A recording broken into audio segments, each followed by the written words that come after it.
Now to that Supreme Court decision upholding President Obama's health care reform. What does this mean for you? Well, ABC 2 News' Linda So is live at Franklin Square Hospital this morning to break it down. Linda, good morning. Good morning. We're joined this morning by Joyell Arscott. She's a registered nurse. Joyell, thanks so much for joining us this morning.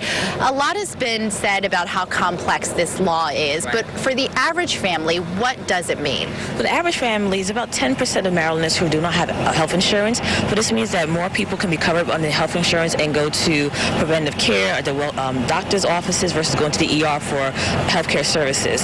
So well-care visits such as GYN exams, annual exams, baby visits, things like that can be covered under insurance, and they'll have to go to the emergency room when things get out of hand. You're a registered nurse. You see this kind of thing every day. How will this impact how people get their care? Well, instead of coming to the ER as their first line of care, or after maybe several years of having chronic illness such as cardiovascular disease, they actually go to a doctor to be followed up early interventions for medications, diet, exercise, versus waiting to the ER when it's chronic and they're having, complex surgeries or things done to them. And for families who are low income, this especially helps them out when they need it. They absolutely do. So with the new bill, people who make 130% above the poverty line could now be covered versus have to make a lower amount of money. They can actually make a little bit more to be covered for preventive services. Yeah.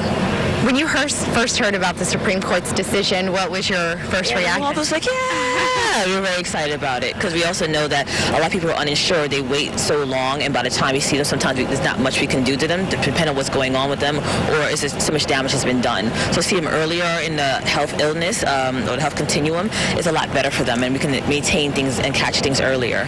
Thank you so much for that, and thank you for joining us. She'll continue to be here. We'll have another hit in about 30 minutes. She'll be here with us throughout the 6 o'clock hour, so stay tuned. We'll have much more on the Supreme Court ruling and what it means, especially for you and your family. We're live at Franklin Square Hospital. Linda So, ABC 2 News. Linda, thanks. And remember, we have an entire section on our website dedicated to this ruling, how it's going to affect you.